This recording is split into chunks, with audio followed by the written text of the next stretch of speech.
So Cody's asking one I think we should all address here is Cody. So why don't you use stops to get out of your loser stocks? Like have a 20% stop loss set. I'm going to answer this real quick and then I'll let you guys chime in, because stop losses stop you out of great stocks.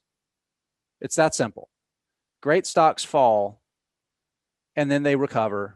And a lot of times they fall for no other reason than maybe earnings didn't meet somebody else's expectations, or somebody on the conference call said something about their guidance and people sold and the stock fell, or maybe some analyst changed their outlook and lowered their price and the price fell, and materially the business didn't change, and then you get stopped out. And here's the biggest problem is that emotionally here's what happens. It falls and you have a stop loss set that stops you and sells you out of that stock before, once it hits that limit, right? And then you see it happened, right? Maybe the next day you log in your portfolio, or maybe it's a week before you even know that it happened, right? Something happened, you're on vacation, you didn't see the email, and then you finally figure out what's happened, and the stock's already recovered, right? It's back above where it was where you sold. And then you anchor on the price that you sold at, and you say, well, I'm going to wait. I got to wait. It's going to fall again, and I'll just wait and buy back in. And then it goes up another 10%. And then it goes up another. And a year later, it's, the business has done well and it's done everything you expected it to do. And you've sat on the sidelines because you told your broker to stop you out of the stock over a short-term thing. That's why I don't do it, because my goal is not based on that. My goal is 10 years, 20 years, my kid going to college, I'm retiring, all those stuff I'm going to pay for down the road. That's what I'm investing for. I can't let the short-term volatility cause me to take the eye off the ball. Guys, what do you want to add to that? Yeah. Stop loss, it can be a great mechanism if you are a trader and if you are running sort of a risk-adjusted scenario that I have this much in the kitty this year and I'm going to protect my capital and I'm just going to build it in short spurts. Basically, I'm going to become a trader or a swing trader. And the reason that I say that, now you may object and say, well, I'm not. I'm actually an investor.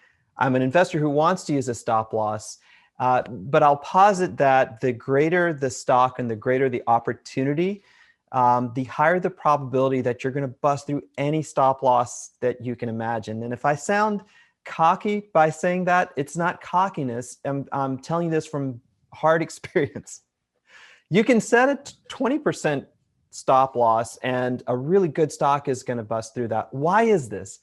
Is because the stocks with highest potential, everyone wants to chase. And there are fewer shares available when everyone's buying them up. So what goes on with that stock? When there's more demand in a marketplace, there's more uncertainty because then people start second guessing themselves. So the stock becomes more volatile. The better the stock, the better the potential, the higher the volatility. This has happened to Apple. This has happened to Microsoft. Name any really stable company today. You go back in time, this has happened to General Mills. It was 100 years ago, but think about it.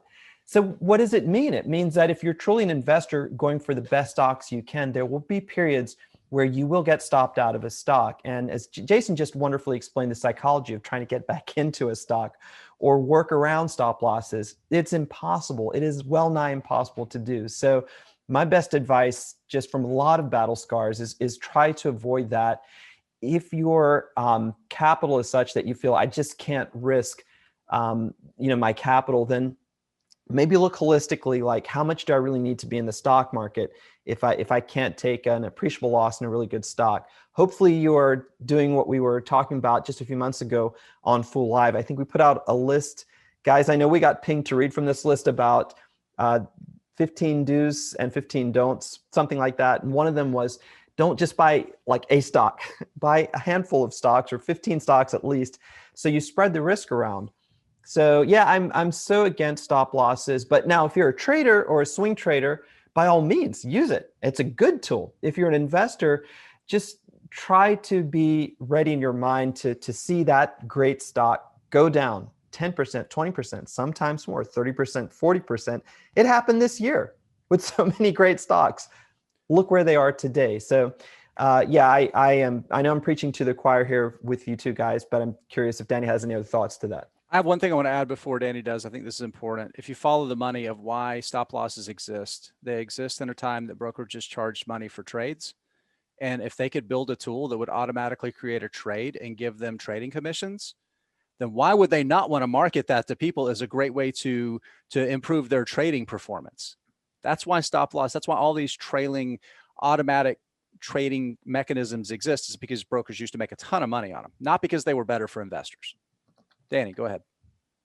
So, Jason explained that, better than I could why I personally am against stop losses, and Asit added to it wonderfully. So what I want to do is I want to give you a real life example and show you what can happen. And if you look at the trade desk, which is one of my favorite examples of what happened this year, in January through, say, the middle towards the end of February, the trade desk was up about 20% for the year. And then from that period in, mid to late February until about the 18th of March, the stock actually lost close to 60%, so 2/3 of its value. The year to date here was actually down, 44%. Now you look at that and think, well, that certainly would have triggered a stop loss. In fact, somebody would have looked at that and thought, oh my goodness, I just saved myself a ton of money. But let's look at what happened since then. I set this for the 18th of March, which happens to be the same date that I bought and added to my position of the trade desk. And look at what's happened since then. Like Jason was talking about, you might not be paying attention. You might not be going back and looking at the stock price every day. If you got stopped out of a stock and saving you 20% of, a couple of $1,000s, maybe you saved yourself a few $100s.